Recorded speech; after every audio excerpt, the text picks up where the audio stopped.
지금 여러분이 뉴스에서 보고 계신 중국, 화려한 상하이의 야경, 세계를 위협하는 첨단 무기대.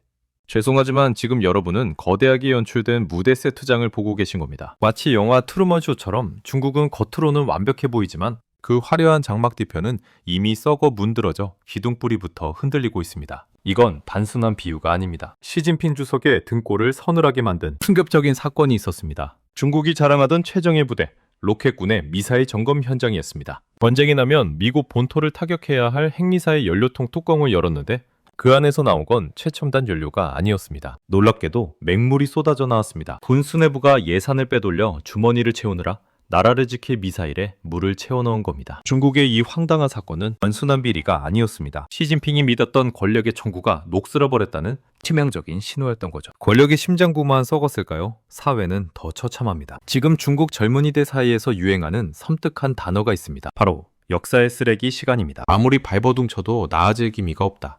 우리는 국가 발전이 멈춘 쓰레기 같은 시간에 살고 있다. 청년 절반이 사실상 백수가 된 나라. 희망 대신 탕핑.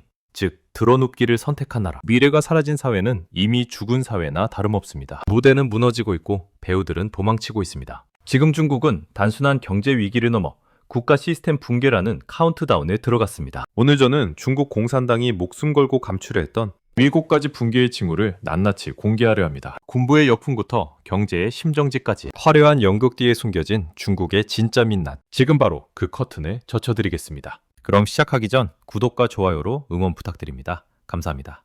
그럼 본격적으로 영상 시작하도록 하겠습니다. 첫 번째 신호, 제국을 무너뜨리는 가장 확실한 징조인 군부의 부패와 배신에 대해 아주 깊이 파고 들어가 보겠습니다. 여러분, 역사는 반복된다는 말을 믿으십니까? 시간을 거슬러 1894년으로 가보겠습니다. 당시 청나라는 아시아 최강의 함대라고 자랑하던 북양 함대를 보유하고 있었습니다. 겉모습은 웅장했습니다. 서양에서 수입한 거대한 전함과 대포로 무장했으니까요. 하지만 청일전쟁이 발발하자 이 함대는 일본군에게 그야말로 처참하게 박살이 났습니다. 이유가 무엇이었을까요?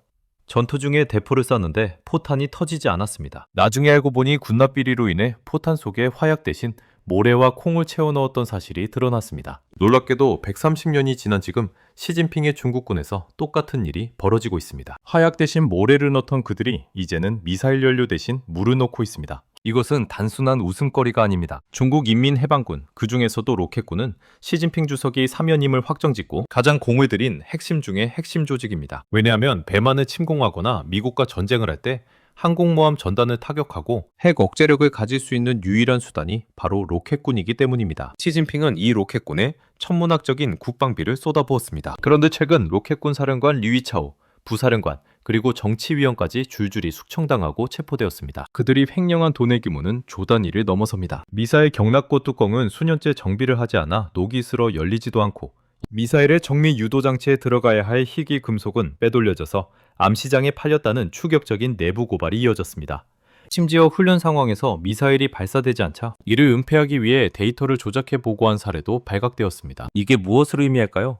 중국군은 겉으로는 스텔스기를 띄우고 항공모함을 건조하며 전 세계를 위협하지만 그 속은 골마 터진 종이 호랑이라는 사실입니다. 시진핑 주석은 이 사실을 보고받고 며칠 동안 잠을 이루지 못할 정도로 극대노했다고 합니다. 자신이 믿었던 칼이 사실은 썩은 나무 토막이었다는 걸 깨달은 것이죠. 미국 펜타곤의 정보보고서에 따르면 중국군의 부패는 너무나 구조적이고 심각해서 향후 10년 내에는 주요 군사작전을 수행할 수 없을 것이라고 평가했습니다. 시진핑이 대만 침공을 주저하며 준비가 덜 되었다고 말하는 진짜 이유. 그것은 미국의 항모가 무서워서가 아니라 내 미사일이 날아가다 공중에서 분해될까봐, 그리고 그 치부가 전 세계에 생중계될까봐 두려워서입니다. 군대가 지도자를 속이는 나라, 그 나라의 안보는 이미 붕괴된 것이나 다름없습니다. 두 번째 신호는 국가의 심장인 청년들의 절망과 이탈입니다. 지금 중국 사회를 관통하는 가장 무서운 단어는 바로 역사의 쓰레기 시간입니다. 이 말은 과거 구소련 붕괴 직전이나 명나라 말기처럼 개인이 아무리 노력해도 국가의 운명이 하락세에 접어들어 어찌할 도리가 없는 시기를 뜻합니다. 중국 청년들은 지금 자신들이 바로 그 쓰레기 같은 시간에 살고 있다고 믿습니다. 이것은 단순한 비관이 아니라 뼈아픈 현실인식입니다. 혹시 도서관 난민이라는 말을 들어보셨습니까? 지금 상하이, 베이징, 광저우 같은 대도시의 도서관에는 아침 일찍부터 정장이나 비즈니스 캐주얼을 입은 청년들이 줄을 섭니다. 그들은 책을 읽으러 온 게 아닙니다. 부모님에게는 출근한다고 거짓말을 하고 나와서 갈 곳이 없어 도서관에 앉아 하루 종일 멍하니 스마트폰을 보며 시간을 때우는 겁니다. 점심때가 되면 싼 도시락으로 끼니를 때우고 저녁이 되면 퇴근하는 척 집으로 돌아갑니다. 중국 정부는 청년 실업률이 20%를 넘어가자 통계 발표를 중단해버렸습니다. 발표할 수 없을 만큼 처참하다는 자백이나 다름없습니다. 최근 통계 방식을 조작해서 수치를 낮춰 발표했지만 아무도 믿지 않습니다. 베이징대 장단당 교수의 충격적인 연구 결과에 따르면 구직을 아예 단념한 탄핀족과 부모에게 얹혀 사는 캥거루족을 포함하면 실질 청년 실업률은 46.5%에 달한다고 합니다. 2명 중 1명은 백수입니다. 나라가 망하지 않고서야 있을 수 없는 수치입니다. 그래서 나온 신조어가 바로 전업자녀입니다. 엄마, 나 취업 안 하고 집안일 할 테니까 월급 줘. 이게 농담이 아닙니다. 중국 관영 매체조차 이를 새로운 효도 방식이라며 포장하고 있습니다. 부모의 연금으로 자녀가 먹고 사는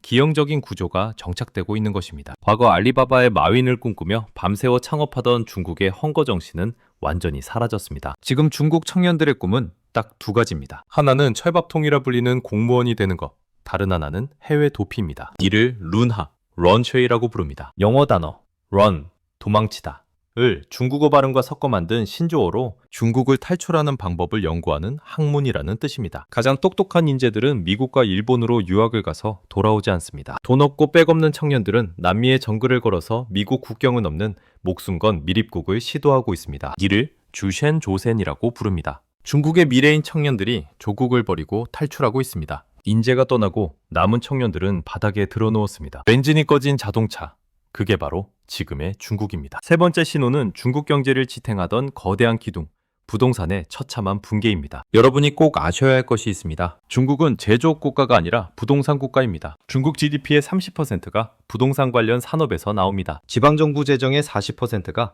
땅을 건설사에게 빌려주고 받는 돈에서 나옵니다. 그리고 인민자산의 70%가 아파트에 묶여 있습니다. 즉, 부동산이 무너지면 중국은 그냥 무너지는 겁니다. 그런데 이 거대한 모래성이 파도 한 번에 쓸려나가고 있습니다. 헝다그룹 에버그란데 파산 사태는 예고편에 불과했습니다. 중국 모범기업이라 불리던 비구이 위안, 국영기업인 왕커까지 줄줄이 부도위기에 몰렸습니다.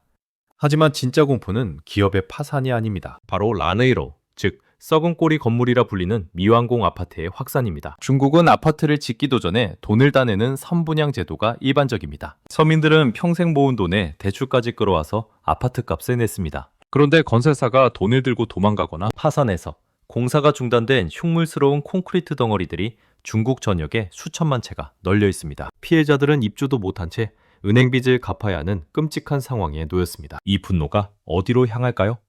시위가 금지된 중국에서 서민들이 대출 상환 거부 운동을 벌이고 있습니다. 집을 안 주면 돈도 못 갚는다는 겁니다. 은행 시스템이 흔들리고 있습니다. 더 심각한 건 심리적 붕괴입니다. 중국인들은 지난 30년 동안 집값이 영원히 오를 것이라는 부동산 불패 신화를 종교처럼 믿었습니다. 하지만 그 믿음이 산산조각 났습니다. 베이징, 상하이, 선전 같은 일선 도시조차 집값이 고점 대비 반토막 나고 있습니다. 자산이 반토막 나니 사람들이 지갑을 닫습니다. 내가 부자인 줄 알았는데 알고 보니 빚쟁이였다는 걸 깨달은 겁니다. 이를 역자산 효과라고 합니다. 소비가 죽으니 공장이 멈춥니다. 공장이 멈추니 실업자가 늘어납니다. 실업자가 늘어나니 집을 더 안 삽니다. 이 끔찍한 죽음의 나선이 시작되었습니다. 시진핑 정부가 아무리 금리를 내리고 돈을 풀어도 이미 식어버린 부동산 시장은 살아나지 않습니다. 일본의 잃어버린 30년보다 훨씬 더 크고 위험합니다. 일본은 부자가 된 뒤에 거품이 터졌지만 중국은 부자가 되기도 전에 거품이 터졌기 때문입니다. 이는 단순한 경기 침체가 아니라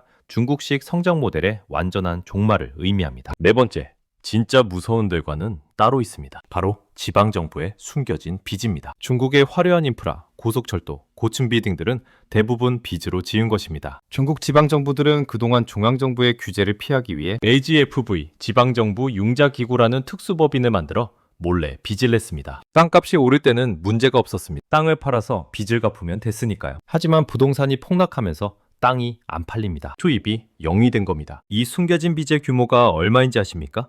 IMF 추산 약 9조 달러. 우리 돈으로 1경 2천조 원입니다. 감이 안 오시죠? 한국 전체 GDP의 6배가 넘는 돈이 언제 터질지 모르는 악성부채로 쌓여 있다는 겁니다. 이 빚은 갚을 수 없는 빚입니다. 이자 갚기도 벅찬 상황입니다. 지금 중국 지방 도시에 가보면 기이한 일들이 벌어지고 있습니다. 쿤밍, 구이저우 같은 지역에서는 버스기사 월급을 못 줘서 버스 운행이 중단되고 전기세를 못 내서 가로등을 끄고 있습니다. 공무원들의 월급이 삭감되거나 체불되는 일은 이제 뉴스거리도 아닙니다. 심지어 부족한 세금을 메우기 위해 벌금 사냥을 합니다. 식당에서 오이 무침을 팔았는데 차가운 요리 허가증이 없다며 벌금 100만 원을 때립니다. 트럭 기사가 화물칸에 옷을 걸어놨다고 벌금을 매깁니다. 농부가 밭에서 농사를 짓는데 환경 오염을 시켰다며 트랙터를 압수합니다. 이건 국가가 아니라 약탈자입니다. 지방정부가 파산하면 중국의 공공 시스템이 마비됩니다. 쓰레기가 치워지지 않고 치안이 불안해지고 병원이 멈춥니다. 시진핑 주석이 아무리 권력이 세도 지방 관료들의 월급을 못 주면 영이 서지 않습니다. 이는 곧 공산당 통제력의 상실을 의미합니다. 역사적으로 중국 왕조들은 중앙의 통제력이 약해지고 지방이 반란을 일으킬 때 무너졌습니다. 그 징후가 지금 곳곳에서 나타나고 있습니다. 5번째 신호.